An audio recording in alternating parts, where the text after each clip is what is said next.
نو خبره دا د عزیزانو موږ په ظاهره خطا وتلي یو بس موږ ملایان پښتانه خو نو دا دي چې مړی وویني او یاره ژر یې خریلې وله بس نو خدای خبر چله هغه سم صالح سړی د نن ورځې به د چا حق نه وي خوړلی هغه به افیسر تېر سوی په ټوله ژوند بیا په خپله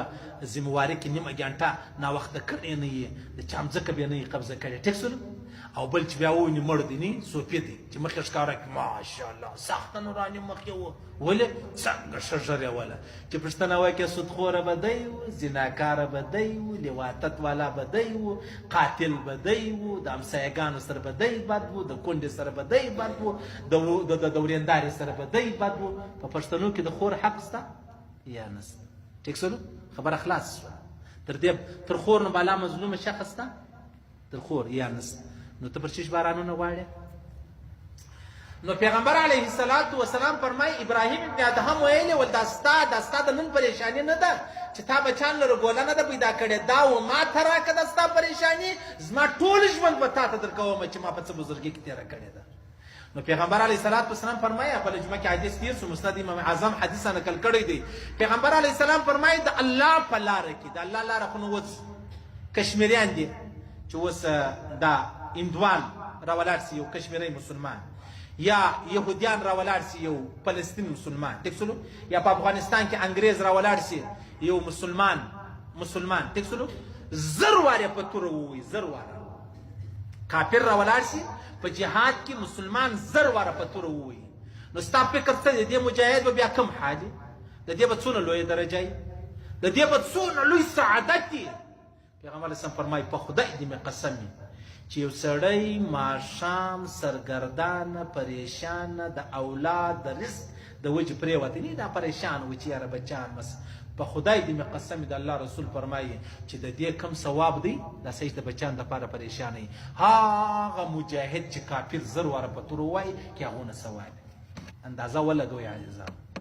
څونه عجبه خبره ده نو موږ وایي بس نو لمونځ کول نو تبلیغ کول نو تلاوت کول انو غټه ژره پرېږدي انو تسبیح په لاس کې دي انو هر ساعت کوي استغفر الله وایه دا موږ دغه ثواب دغه دی ثواب دغه ای د الله رسول فرمایي چې زر واره دي په تور ووایي زر واره چا زړه زیروه مه دا کاشي روډ لره ورسه د انسانانو چې سپي جوړ کړي دي لاره بنده لاره مه کېږه د سپي ژوند دی د سپي دا اوس موږ تاشقند سره له په خدای دې مې قسم وي یو سپي دی یو لیوني سپي دی زموږ ژوند نه دی زموږ دا قسم په رب و هغو خلکو ته د لیونۍ سپي ژوند دی د لیونۍ دا و ژوند دی اوبه دې څه وایي ګیس دې څه وایي بجلي دې څه وایي روډ دې څه وایي دا اوس روډ دی دا نالۍ ده چې اوس یې جوړه کړله په اربو روپۍ یې پر ورکړلې ابلوز دا اوس ما په ماله کې یو کوچنی دی ابلوز دا وتلی دا نالۍ کې نو هغه چپه ورسته نالۍ یې جوړې کړلې کوچنی روان یې به دوکانه چیرې چې ګزار سولو پښه یې غوټه ماته شوه ښه دا نو ولې د دې پوښتنې سړی شته د دې څوک پوښتنه کوي ابلوز په اختر کې دا کوچنیان پر اوښانو باندې کښېني اوښ راځغلی دی نو اوښ خو غټ دی یا و کوچنی خو نه دی کوچنۍ پښه نه ده پښه یې لاندې ورلاسو غوټه ماته شوه پښه یې بیا یې نو ټالۍ وهلې خوله په وینو مخ په وینو د اوښ ته نه یې په خبر الله هغه ذات دی چې د یوه سپي په خاطر باندې زر کسان جهنم ته وراچوي تا ته چا دا اختیار درکړی دی دا و ژوند دی دا د سپي ژوند دی وایه خوشحاله کېږئ ما خوند به له هلته وکړي چې لا اخرتون تباه و برباد دي هېڅ په دا خپل ژوند کې کړی نه دی د خدای دپاره تلاوت مه کوه ذکر مه کوه تبلیغ کې وخت مه لګوه دا ټوله شیان پرېږده خو مسلمان مه زیروه مسلمان نه انسان مه زیروه انسان دا خو ستا خپل شی دی چې حج کوې تبلیغ کوې ذکر کوې تلاوت کوې هغه تا خپل مسلمان مه زیروه د الله رسول رالی کعبې ته ودرېدی کعبه یې داسې وټکول کعبې زه منم چې ته د الله کور یې زه منم چې ستا نړونګه کفر دی زه منم چې ستا نړېده کفر دی ورته ویلې ول په خدای دې مې قسم یې ته ستا تر نړېدو د یو مسلمان زړه زیرېده غټه ګناه ده د یو مسلمان زه یاره توبه توبه توبه توبه ډېر تباه و برباد څنګه ورېځې رالې څنګه موسم و الله فرمایي نیر در باندې وروم نیر در باندې وروم دروغ زنان یاست لالچان یاست منافقان یاست، شیطانان یاست، ظالمان یاست، قاتلان یاست، زناکاران یاست، لواطت والا یاست، سودخواری یاست، هر شی دلته سته، هر شی والله که در باندې وورم دغه د وینې څنګه سم عجبه خبره ده یاره. نو پیغمبر علیه الصلاة والسلام فرمایي که تا ته شی بغیر د سواله میلاو سو پروا نه لري آی اخله، یا که د خپله خوړی هم که د یو بل ته ورکوئ هم، او سوال پکې کوم ما سوال، او بیا د اولاد دپاره ښه. پیغمبر اسلام فرمایي نو رسۍ واخله ولاړ سه، درختې و بوټې کاټ که رایې په بازار کې خرڅ که، دا ډېره ښه خبره ده تر سوال کولو. او پیغمبر علیه الصلاة والسلام فرمایي وی زکریا علیه الصلاة والسلام وی کان زکریا علیه السلام نجارا، رواه مسلم. نجار و نجار څونه غټ نبي و، د هغه باوجود به اره و چټک و بل به ورسره ولو، بیا بیا خپله حلاله ګوله پیدا کوله، حلاله ګوله. زر رکاته نفل وکه، د شب قدر په شپه یې وکه، و حجر اسود ته مخامخ یې وکه، قسم په رب که دون اثر لري، دون اثر، لکه یوه حلاله ګوله چې کوم اثر لري، یوه حلاله ګوله،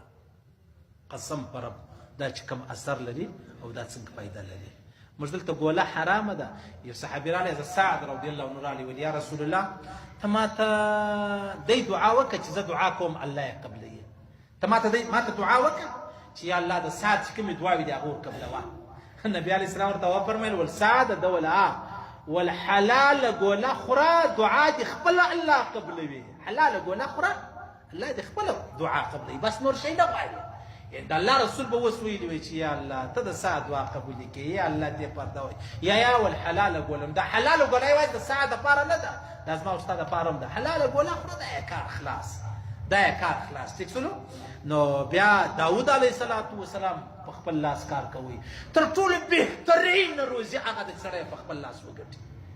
تر ټولو بهترین روزي هغه ده چې په خپل لاس یې وګټه او بیا یې وخوره. دا ورسې دا کاروبار حرام نه دی، دا حلال، دا فرض دی، فرض.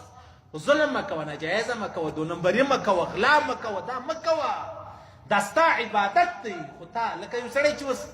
لمونځ خو عبادت دی، او بغیر اوداسه کول خو عبادت نه دی. دا ستا کاروبار عبادت دی، ټیک شولو. خو لیکن شته خیانت پکې کوې، چل دوکه پکې کړې، لکه لمونځ بغیر اوداسه سو، هغه عبادت لاړې، هغه عذاب شروع سو، هغه عذاب سو. نو په دې وجه باندې عزیزانو الله دې مو پرده وکړي، الله دې مو انسانان کړي، الله دې دا منافقت رسه وباسي، الله دې دا ظلم له موږ څخه لرې کړي. الله رب العزت دې د دغه پاکو زنانو نه دي زموږ مندې چې په کورو کې ناستې ډاکټر له لانه راځي، چې ډاکټر له راځي هم بیریږي کپیږي. الله دې د دوی په خاطر باران ووري، الله دې د دا میږان نه دي، میږۍ خو به یې دا مچان نه دي، الله دې د دوی په خاطر باران ووري. الله دې دا کوچني ماشومان چې په ګناه او په زنا او په خبرو نه پوهېږي، الله دې د دوی په خاطر باران ووري. الله دې په دا علاقه کې چې الله ته محبوب دي د هغو په خاطر دی الله باران، الله دې د هغه زرغونې ګنبدې په خاطر پر موږ باران وکړي. یا الله بیا به دی وخت راشي، بیا به دا پټه موږ پرېږدو دا پښتانه، بیا به هجرت کوو. یا الله ته فضل وکړي، ته احسان وکړي. یا الله د خپلې لویۍ په خاطر، د خپلې پاکۍ په خاطر، د خپل تقدس په خاطر، د خپل وحدانیت په خاطر، د رسول د رسالت په خاطر، د بیبي آمینې د زړه د سوځوالي نه و چې دا چې د کوچنی پیغمبر اسلام پیدا کېدی، خاوند یې وفات سوی ولو، بیا دا وفات کېده د شپږو کالو پیغمبر علیه السلام د دغه ورځې یا الله څونه د پریشانۍ ورځ د دا بیبي آمینې په خاطر باران ووره. یا الله د دې په خاطر یې خامخا ووره. یا الله د فاطمې په خاطر، د دې د پاک دامنۍ په خاطر، د دې د شرم او د حیا په خاطر باران ووره. یا الله نه زه حق لرم نه په دې مسجد کې چې کوم څوک من څوک حق نه لرو. یا الله د خپل وحدانیت په خاطر یې وکړه. یا الله تا بندگان پیدا کړي دي، تا د روزۍ قول سره کړی دی. یا الله په دا خاطر باران ووره. الله دې پرده وکړي، الله دې ویل اورېدل قبول منظور وګرځي. الله دې خپل احکامات د جناب نبی کریم صلی الله علیه وسلم مبارک طریقې را نصیب کړي. الله دې پرده لا اله الا الله محمد رسول الله موږ ته ژوند را نصیب کړي، مرګ دې الله رب العزت پر دغه تور را نصیب کړي. الله دې آخره خاتمه